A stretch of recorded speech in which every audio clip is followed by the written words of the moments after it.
అది విజయ్ దేవరకొండ గారికి maybe starting నుంచి ఉన్న నెగిటివిటీ వల్లమో ఏమో మరి, అది మనం స్టార్టింగ్ నుంచే చూస్తున్నాం.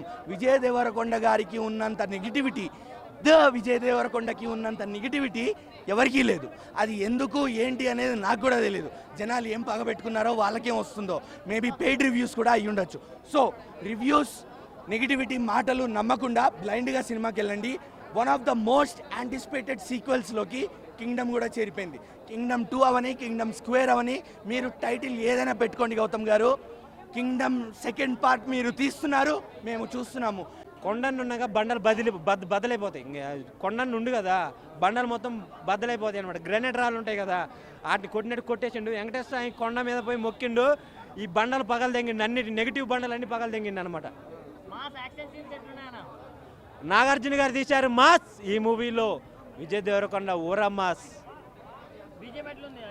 అనిరుద్ధ్ బీజిఎం మన పాలగాడే, తెలుగుని పాలగాడే.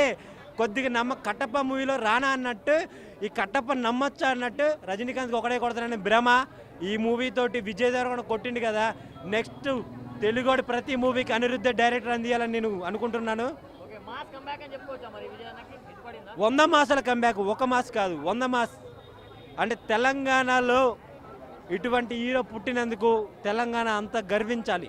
రేవంత్ రెడ్డి పక్కన కూకోబెట్టుకున్నాడని చూసుకోండి, ఆయన యాక్టింగ్ ఎలా ఉంటుందో ఇచ్చి పడేశాడు ఈ మూవీతోటి. అయితే ఒక్క తెలుగులో కాదు, బాలీవుడ్, కన్నడ, తమిళ్, మలయాళం అన్ని భాషల్లో ఇటు కొట్టినాడు. రాయలసీమ యాసలో అయితే చెప్పాలంటే విజయ్ దేవరకొండ ఇటు కొట్టినాడు. ప్రతి కథకి హీరో